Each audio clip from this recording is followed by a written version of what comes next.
Как приемате въобще тенденцията в Стара Загора през последните години да се поставят български творби? Ще припомня, че с много голям интерес си играха гераците. Тук беше поставена и Видрица по поп Минчо Кънчев.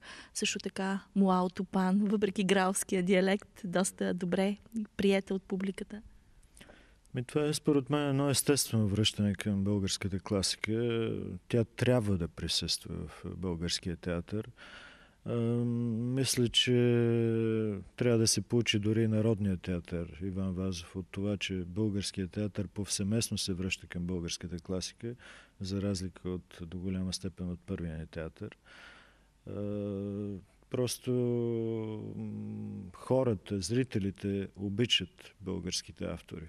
Ние през годините незаслужено сме гърбвали, така отдалечавайки се, като че ли бягайки от нашия бит и душевност, стремейки се към някаква американизация, изключително така, като че ли оня свят, който ни мами с неговата лъскавост, ли да наречеме. И според мен сме се подвеждали.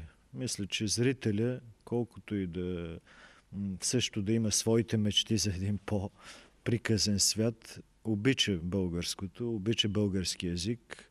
Той е закодиран в него, неизбежно. И мисля, че театърът трябва да бъде предимно български.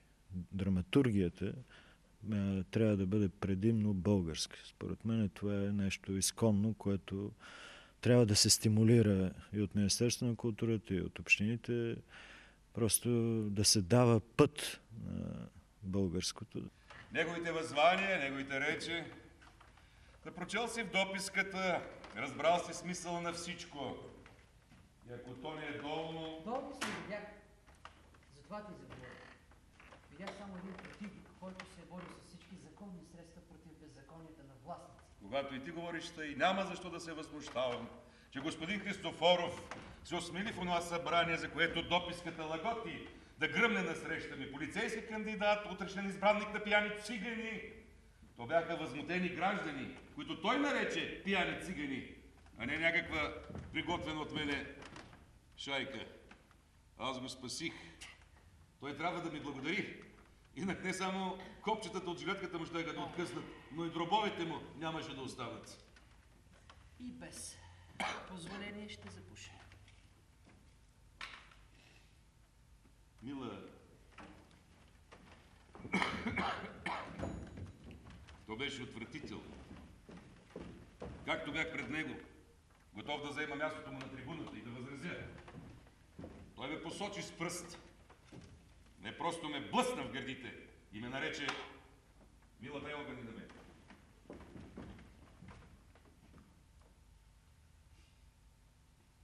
Какво има? Нищо. Нищо. Ти трепериш.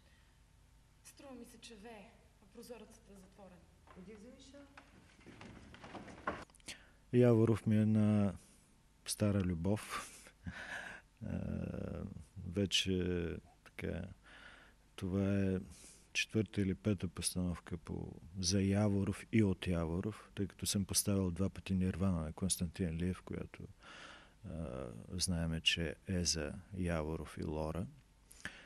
А сега знаем и откъде тръгва в Полите на Витоша, знаем житейската драма на Яворов с неговата мила мина. Знаем историята, трагичния край на тази история. И няколко дни след смъртта на Мина, всъщност Яворов започва да пише тази прекрасна пиеса, като че ли по някакъв начин да се спаси от драматизма и трагизма на житейската история, в която той участва. Така че много ми е приятно, че ръководството на театъра се съгласи да се направи тази пиеса, тъй като мисля, че има актьори, които могат да застанат зад ролите и зад чувствителността на Яворов и да се превъплатят тези образи и да кажат онова, което имат и чувствайки поезията и любовта, която Яворов невероятно, знаем много добре от писмата му, от цялата история. Трагизма и драматизма на тази любов, която довежда до един прекрасен цикъл стихотворения, които останаха в нашата литературна история.